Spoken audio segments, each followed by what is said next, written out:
Baik, kita lanjut kuliahnya. Jadi pada pembahasan kali ini kita akan menerapkan perintah if yang akan kita gunakan untuk membuat animasi LED ya. Jadi lampu LED-nya itu nyalanya kita animasi, terang gelapnya kita atur gitu ya, dengan memanfaatkan perintah if ini. Jadi kalau sebelumnya kita belajar membuat memprogram lampu LED ya. Nah, ini program Hello World kalau di platform khusus ya. Itu sudah kita lakukan ya. Bahkan kita bisa memprogram beberapa lampu LED.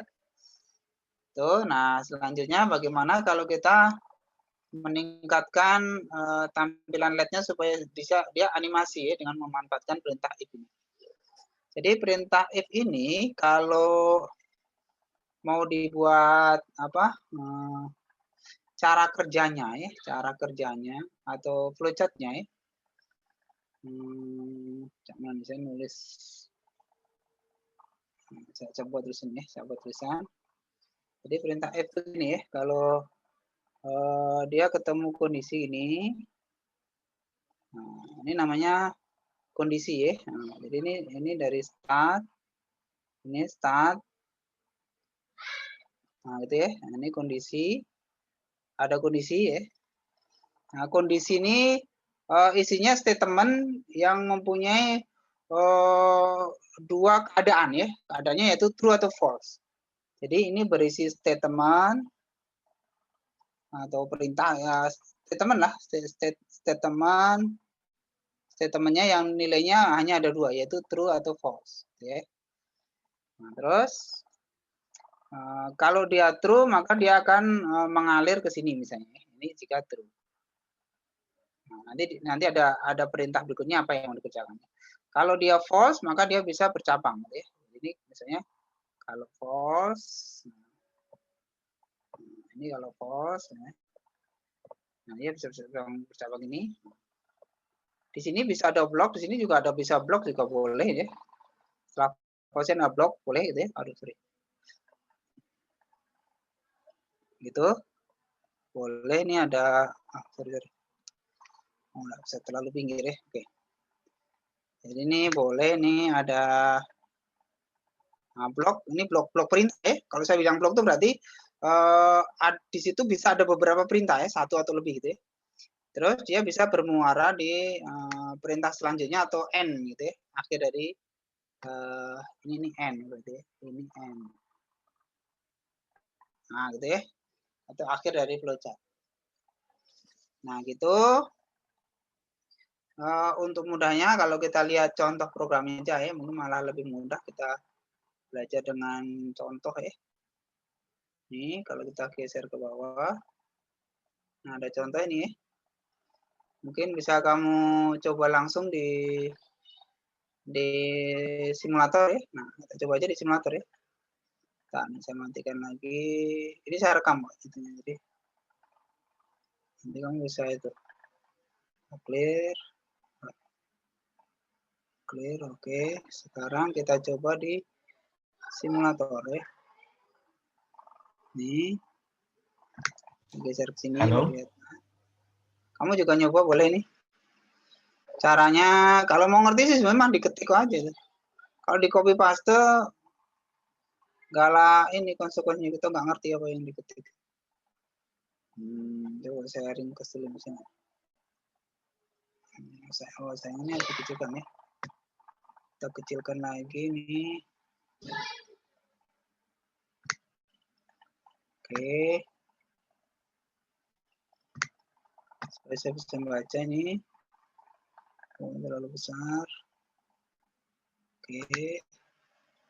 Nah, jadi awalnya perintahnya nih ya, bikin variabel konstanta ini namanya pin LED ya. Kita pasang di sini ya. Kita ganti ini dengan langsung integer pin LED itu boleh itu. Ini pin LED, maksudnya untuk men-setting kaki di mana lampu LED-nya akan kita pasang ya. Tuh, terus di bagian void setup ini kelihatan saya geser lagi nih.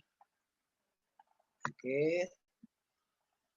Di bagian void ada perintah pin LED mode. Jadi men-setting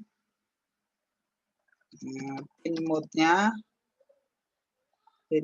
kita setting sebagai output ya. Pin LED output. Nah, gitu ya. Maksudnya mau kita pasang ke jalur apa? I/O digital ya. Jadi jalur I/O di Arduino itu ada dua ya, sebelah pinggir kanan kiri itu ya. Yang ada angkanya itu jalur digital, nah, yang sebelahnya itu jalur untuk arus yang kontinu, yang tidak digital ya. Apa istilahnya itu? Analognya. Yang sebelahnya itu analog, yang ada nomornya itu ya. Nah, sedangkan yang untuk ngasih arus tegangan itu untuk arus analog ya, yang ada nomornya itu yang untuk digital ya. Nanti kita tunjukkan ya, kita lihat cari gambarnya Arduino dulu ya. Terus berikutnya Pak, di bagian ini di atas void-nya ini ada variabel lagi nih. Oh sorry, berarti ini tadi benar konstanta ya, kita bikin ini sebagai cons itu ya. Enggak perintahnya ya. Cons, kebalik. Cons. Nah, kamu ngikuti saya nih harapan saya. Konstanta, C-nya kecil ya. Nah, jangan salah ya. Huruf besar kecilnya niru persis loh ya, karena ini bahasa sini bahasa yang case sensitive. Artinya bahasa yang membedakan huruf besar dan huruf kecil. Jadi huruf besar dan kecil itu dianggap sebagai sesuatu yang berbeda ya. Itu namanya bahasa pemrograman yang case sensitive. Oke, nah sekarang kita di bagian loops ada nyeting time delay ya. Ini variable count ini nggak dibutuhkan sini. Saya hapus saja nih namanya. Time delay. Mau delaynya D-nya besar. Ini kali nama variable aja. Yang penting konsisten. Diisi dengan time delay kurang 100. Nah, jadi men-setting time delay-nya dengan angka dikurangi 100 ya. Gitu, habis itu ini baru ada perintah if. Nah, if-nya kecil ya, hurufnya kecil jangan salah. If time delay-nya kurang atau sama dengan 0. Nah, ini yang saya maksud dengan kondisional tadi ya, statement tadi ya. Jadi statement time delay lebih kecil sama dengan 0 tuh pasti nilainya hanya dua kemungkinan, jadi true atau false itu ya. Dia hanya dua kemungkinan, true atau false. Nah, karena ini setelah ini ada blok, berarti kamu bikin kurung awal sendiri. Nah, ini bukan delay tapi time delay ya. Kita ikuti program itu. Nah, terus ini kita tutup dengan kurung tutup juga nih. Ini maksudnya untuk menutup blok yang ada di if itu ya. Nah, jadi ini satu blok ya. Oke, ini biar jelas ini maksudnya. Biar jelas. Terus berikutnya setelah if baru perintah digital write. Nah, ini perintah untuk mengaktifkan pin LED tadi ya. Nah, pin LED diaktifkan dengan posisi high, artinya arusnya dinyalakan itu ya. Berarti lampunya nyala gitu ya. Terus setting lagi time delay-nya ya. Oh, ini baru delay. Delay ini keyword berarti ini delay diisi dengan time delay. Oke.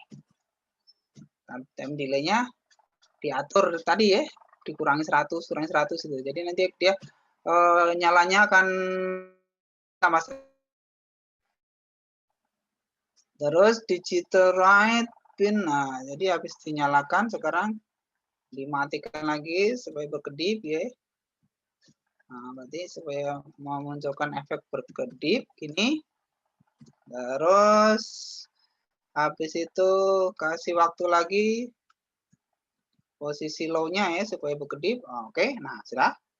Nah, ini kalau dinyalakan, kalau dijalankan ya, nanti akan nampak lampu itu, lampu LED yang ada di kaki 8 ya. Nah, itu kita menggunakan kaki 8 di si program ini akan gelap terang ya. Berkedipnya itu Kedipnya itu dari pelan-pelan ke kenceng nih. Klip-klipnya itu berubah-ubah gitu ya. Bukan klip-klipnya bukan konstan tapi dari kenceng ke pelan dan terusnya gitu. Itu terus ada yang kurang nggak nih, time delay seri. Oh, ini bukan 100 ini salah nih. Time delay sama dengan ini, bukan. Ini sama dengan 1000. Jadi membalikkan ya. Jadi kalau time ini algoritma ini maksudnya kalau time delay-nya kurang dari 0, nah bernilai negatif, karena kan dikurangi terus ya. Lama-lama ketemu negatif kan, kalau dia negatif balikkan jadi 1000 lagi, gitu maksudnya ini. Jadi dia akan membesar lagi gitu ya. Oke, kalau kita compile, kita cek ya, untuk memastikan tidak ada error ya, dikompilasi dulu, habis itu baru di accept. Oke. Sekarang kalau kita coba jalankan, kita execute, kita pilih run, nah lihat lampu kaki 8-nya akan bergerak itu ya. Nah makin kenceng ya klip-klipnya, kenceng terus pelan lagi. Nah klip-klipnya kenceng terus pelan lagi gitu ya. Nah, ini kalau mau langkahnya lama ya, berarti jangan dikurangi 100, kurangi 50 misalnya, supaya stepnya agak lambat misalnya gitu ya. Nah ini saya kurangi ya. Oke, saya kompilasi lagi. Sekarang lihat stepnya saya kurangi bukan 100 tapi 50 nih supaya step kecepatannya itu pelan-pelan nih. Ini, nah pertama segitu kecepatannya.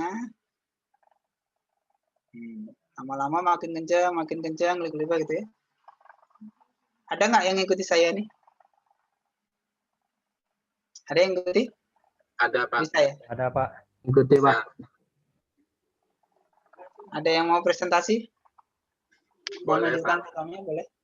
Boleh Pak. Saya Pak. Nah ini punya saya stop ya, saya stop share-nya. Nah, kalau mau presentasi, siapa yang mau presentasi duluan coba? Saya aja Pak. Siapa namanya? Khairullah Pak. Khairullah, nih oke, make a host. Silakan di-sharekan ya. Masih mudah nih kita belajar perintah if yang paling sederhana ya. Jadi nanti ada beberapa bentuk perintah if ya. Itu tadi baru if saja ya benar. Nanti ada if else. Nah, ini Pak, kebetulan ini sudah saya modif, saya tambahin dikit lah LED-nya ketika di run. Ini lampunya 3 ya. Iya. Nah, coba kalau seperti ini seperti itu hasilnya. Oh, 3-3-nya nyala bareng ya, tapi klip-klipnya dari pelan, tambah kenceng gitu ya. Nah, sama.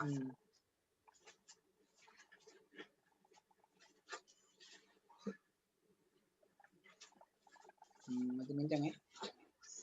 Stepnya ini kalau 100 nih stepnya terlalu ini ya, kurang teramati ya. Kalau pakai lampu neon nah baru nih kelihatan. Oh, boleh. Kamu bikin stepnya di variasi ya, eksperimen ya. Bikin 50 atau berapa atau 70 gitu. Oke.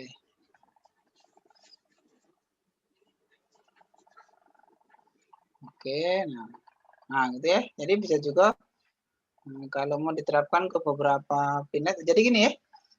Ini yang saya maksud tadi dengan jalur I/O digital ya. Ada angkanya dari 0 sampai 13 ini.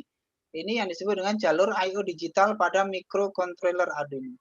Sedangkan yang di bawah ini, nah ini bawah ini adalah jalur I/O untuk sinyal analog ya. Jadi berdasar dari karakteristik sinyalnya, sensor yang bisa masuk ke Arduino ini ada 2 ya. Ada sensor yang dia inputnya datanya, data yang di-generate-nya itu digital. Ada sensor yang mengenerate sinyal, itu sinyalnya analog, nah gitu ya. Oke, silakan ditutup si siapa? Khairullah ya. Akan nantikan share screen-nya ya, terus balikkan ke saya ya. Terusnya balikkan saya. Sudah Pak. Oke, nah saya mau jelasin yang tadi ya. Oke, saya share screen lagi berarti. Saya share screen lagi.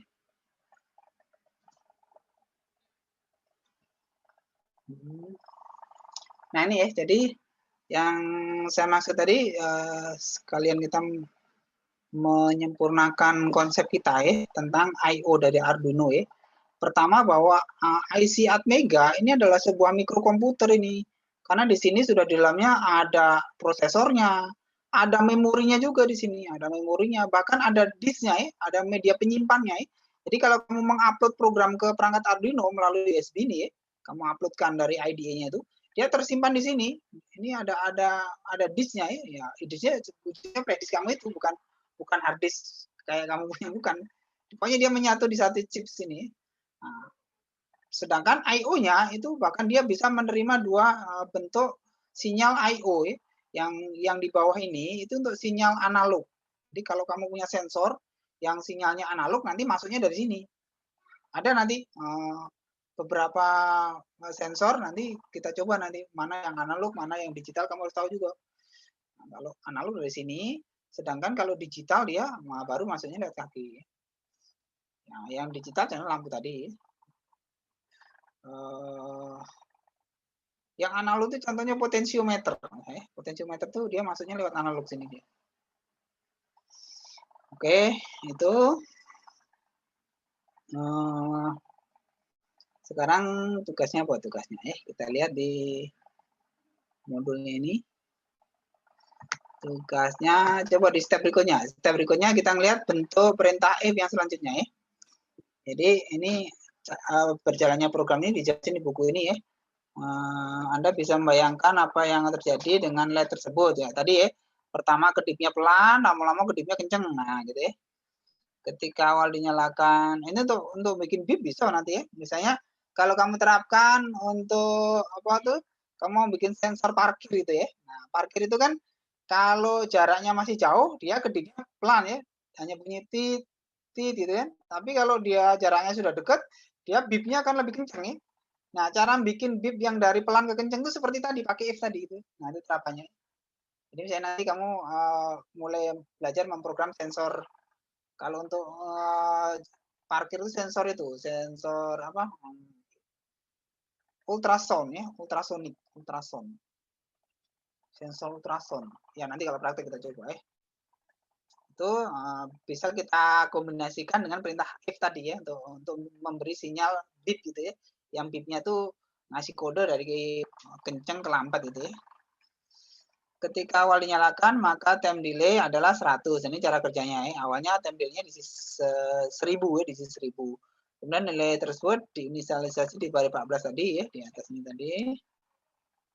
Nah, ini baris 14, nah ini ya, integer time delay 1000. Terus kemudian dia akan dikurangi di baris 18 ya. Setelah masuk ke bagian utama aplikasi pada baris 18, nilai time delay dikurangi 100 gitu. Terus berlangsung ya, karena prinsip berjalannya program mikrokontroler ini ada di void loop ini ya. Loop itu artinya ini perintah di dalamnya itu akan dikerjakan berulang terus gitu ya. Sampai alatnya dimatikan itu ya. Jadi loop ini akan dikerjakan terus berulang selama alatnya itu nyala gitu ya. Itu yang dimaksud dengan void loop. Sehingga time delay pertama yang digunakan untuk menyalakan dan mematikan lampu pertama tadi 1000 dikurang 100 jadi 900 begitu ya terus ya. Kurang lagi. Kalau delaynya makin kecil kan dia makin cepat gitu ya. Makin jarak waktunya itu makin dikit, berarti dia makin kencang gitu. Jadi itu tekniknya untuk mengatur time delay ya, untuk dibikin lampu bip tadi ya. Oke. Beberapa operator matematika dalam bahasa pemrograman. Nah, tadi kita sudah mengenal sebuah baris perintah yang ada operatornya ya, yaitu pengurangan tadi ya. Time delay-nya kita kurangi dengan 100 tadi ya. Nah, ada operator tambah, kurang, kali ini. Kali itu pakai bintang ya. Terus bagi. Nah, kalau persen ini namanya operator modulo. Modulo ini gunanya untuk menghasilkan sisa hasil bagi. Tahu nggak sisa hasil bagi? Kalau kita membagi sebuah bilangan, dalam pemrograman penting ini. Kalau kita bagi bilangan misalnya berapa? Misalnya 5 dibagi dengan 2. Hasilnya berapa coba? 5 bagi 2 berapa? 2,5. 2 Pak, sisa 1. Nah, kalau kamu nganggapnya nih operasi bilangan pecahan ya 2,5 ya. Tapi kalau Iya. kita dalam programnya kadang yang kita butuhkan bukan hasil bilangan pecahannya tadi ya, tapi kadang yang kita cari hasil baginya 2 gitu ya. Tapi ada sisanya berapa? 1. 1. Nah, gitu ya. Nah, untuk menghasilkan angka 1 tadi itu bukan dengan operasi bagi, bukan, tapi dengan operasi modulo namanya, persen ini ya. Jadi kalau kamu masukkan perintah 5 modulo 2, nah gitu ya, maka hasilnya 1. Nah, gitu maksudnya. Tahu ya? Ini kalau di pemrograman penting. Misalnya contohnya untuk mendeteksi apakah sebuah bilangan itu ganjil apa genap. Nah, gitu ya. Kalau kita punya bilangan acak, berapapun bilangannya ya, bagaimana supaya program kita tuh bisa mikir dia tahu ini bilangannya genap, ini ganjil gitu. Nah, salah satu caranya yaitu dengan dioperasikan modulo ini. Kalau dia bilangan ganjil, maka operasi modulonya pasti 1 ya, tidak. Begitu sebaliknya, kalau bilangan genap dioperasikan modulo pasti 0, tidak. Kan bilangan genap dibagi 2 kan sisanya 0 gitu ya. Jadi di modulo dengan 2 gitu ya. Kalau bilangan di modulo 2 pasti sisanya 0 kalau dia genap ya. Berarti kalau tidak 0 apa? Ganjil berarti kan gitu. Itu contoh terapan operator modulo nih. Bisa kita pakai untuk mendeteksi bilangan ganjil apa genap ya. Bisa juga untuk mendeteksi bilangan kelipatan misalnya ya. Nah, misalnya kamu disuruh bikin program, buatlah program untuk mendeteksi bilangan kelipatan 5 misalnya gitu ya. Nah, berarti bikin algoritmanya, misalnya bilangannya X, variabelnya X, dioperasikan aja dengan modulo 5 ya. Kalau di modulo 5 dia tidak 0, nah, kalau dia di modulo 5 dia sama dengan 0, berarti dia kelipatan 5. Nah, gitu. Ya, kan semua bilangan kelipatan 5 dibagi 5 kan habis ya, tidak ada sisanya ya. Begitu sebaliknya kalau, jadi pakai perintah if nih, if X modulo 5 sama dengan 0, maka dia bilangan kelipatan 5. Else jika tidak, berarti dia bukan kelipatan 5 gitu kan. Nah, itu maksudnya perintah persen ini.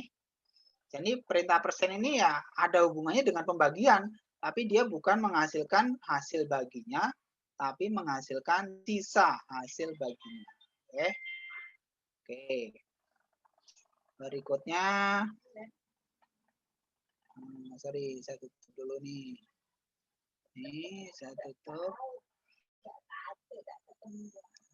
Perintah if pasti akan diikuti dengan kondisi yang benar true, yang diapit dengan tanda kurung. Nah, jadi isi kondisi ini kalau true, maka dia akan mengerjakan perintah setelahnya. Ya.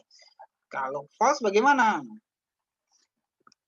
Nah, sedangkan operator kondisional lain lagi ya. Nah, tadi kalau yang kita coba kan lebih kecil sama dengan ya operatornya ya. Di kondisional, di sini tadi ya. Yang di mana tadi? Nah, tadi programnya. Oh, ya ini ya. Wah, sudah peringatan ini. Nah, nanti kalau putus ya sekali lagi kita nyambung ya. Nah, ini ya. Jadi tadi pakai operator lebih kecil sama dengan ya di bagian kondisional ya. Nah, ada operator apa saja untuk kondisional itu selain lebih kecil sama dengan tadi, bisa juga dia sama dengannya double. Nah, kayak gini ya. Nah, ini ya. Jadi ada operator itu sama dengan double ini.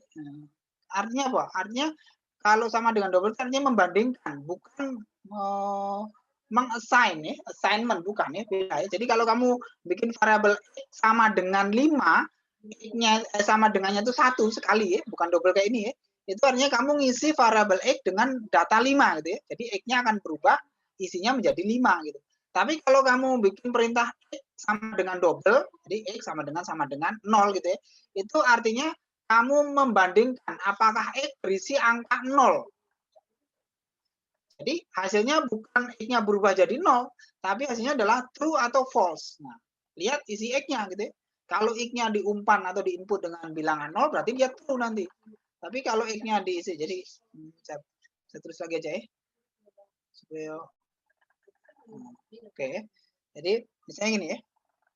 Kalau if X sama dengan 0, nah ini artinya bukan mengisi X dengan 0. Berbeda kalau kamu bikin perintah X sama dengan 0. Nah gini, ini beda ya. Beda. Kalau ini artinya ini mengisi variabel X dengan angka 0. Sama dengan cuma sekali ya. Artinya perintah assignment itu.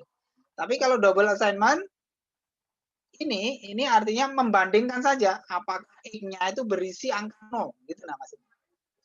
Kalau artinya apa? Kalau X-nya nanti diumpan ternyata bukan 0, ya berarti hasilnya false. Jadi ini hasilnya hanya dua kemungkinan. Ini hasilnya true atau false, gitu maksudnya. Dan X tidak berubah ya. X-nya bergantung dengan inputnya ya. Kalau dia diinput dari variabel ya apa, atau kalau X-nya digerakkan dengan program, dengan looping misalnya. Nah, bergantung dari nilai X yang diumpankan gitu ya. Oke, jadi itu pengertian dari double assignment ya. Sama dengan double itu. Nah, kalau tanda seru sama dengan berarti kebalikannya.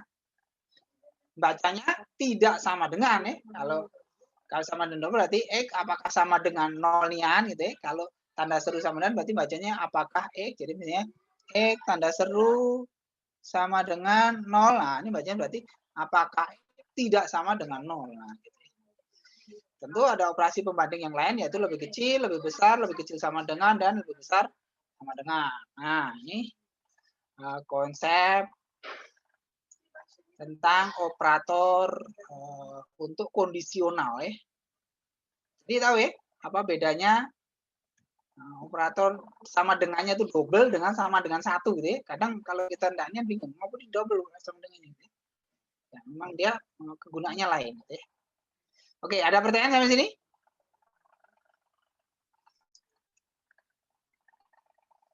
Kalau nggak ada pertanyaan, kita lanjut sampai else inilah ya. Nah, ada satu lagi sintak dari perintah if ini bisa dikembangkan untuk if else gitu ya. Jadi ini kalau alternatif dari perintah kondisionalnya itu ada lebih dari satu alternatifnya gitu ya. Jadi nah ini kalau dibaca algoritma seperti ini, jika sekarang misalnya contohnya nih sama dengan jam 10, maka dia makan. Jika sekarang jam 10, tapi jika tidak gimana? Jika tidak main misalnya. Nah, contohnya gitu. Contohnya di dunia nyata ya. Nah, kalau kita terapkan di program berarti seperti ini contohnya.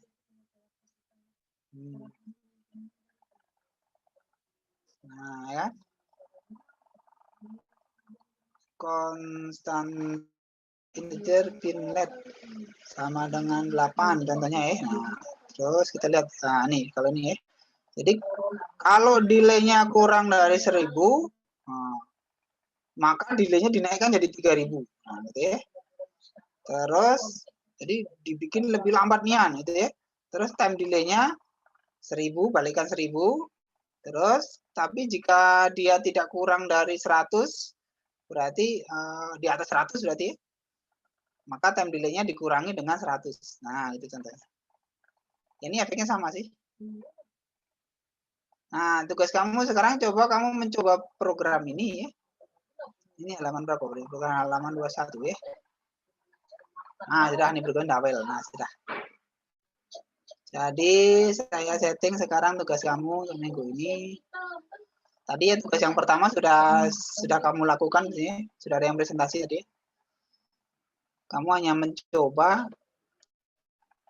perintah yang ada di itu ya, tapi di screenshot-nya ya, pastikan kamu mengerjakan sendiri nih gitu ya. Saya edit ini tugasnya. Ini seperti biasa, kamu silakan aktif ya. Nanti kita kasih reportnya boleh.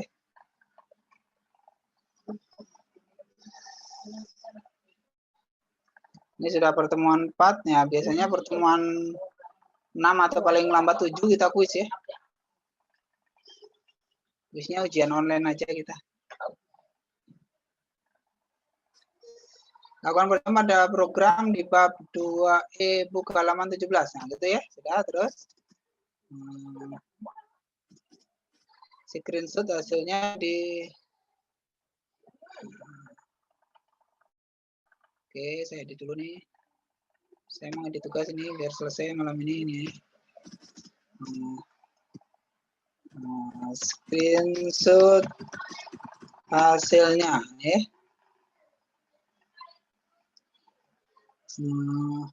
Hasilnya berarti programnya ya, program dan apa tampilan simulatornya ya. Nah, lakukan screenshot ya. Kemudian yang kedua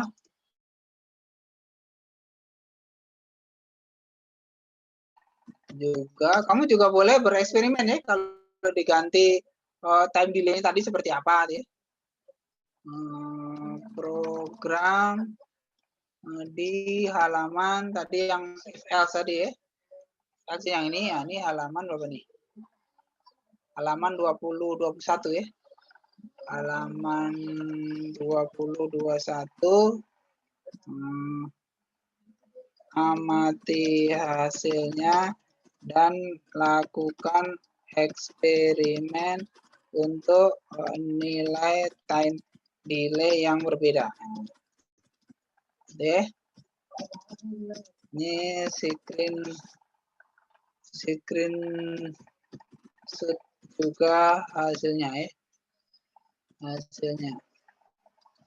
Hasil programnya ya, hasil program dan tampilan simulator. Oke. Tugasnya untuk hari ini. Atau kalau ada yang mau presentasi sekali lagi boleh. Apakah ada yang mau presentasi? Ada, Pak. Oke, siapa yang mau presentasi? Rianda, Pak. Untuk yang barusan ini ya, Pak ya, yang ada if else-nya, Pak. Boleh, mau presentasi yang baru boleh. Lebih bagus. Oke, ini 18. Berarti mestinya masuk semua. Siapa namanya? Rianda, Pak. Rianda, oke. Saya make host. Nah, oke, silakan share screen. Oke, yang lainnya juga yang belum pernah presentasi, berusaha ya presentasi. Ini saya presentasi ini gunanya untuk deteksi kamu ini ngerti tidak? Bisa nggak ya, Boy? Kalau Sudah tampil, Pak. Oke. Mana programnya?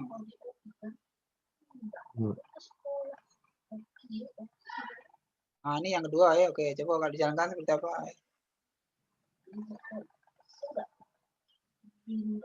Boleh bereksperimen ya kayak tadi, misalnya lampunya ditambahi ya. Lampunya ada 3 misalnya kayak tadi ya. Terus bisa juga delay-nya divariasi gitu ya. Oke. Nah, gitu ya. Jadi di gambar apa simulator kamu nih, kalau kamu mau memprogram misalnya motor listrik itu ya. Ini untuk bikin lengan robot nih. Nanti ada nih, ada servo, ada motor. Ada semua di sini. Kalau piezo nih, ini sensor ultrasound tadi yang saya bilang tadi.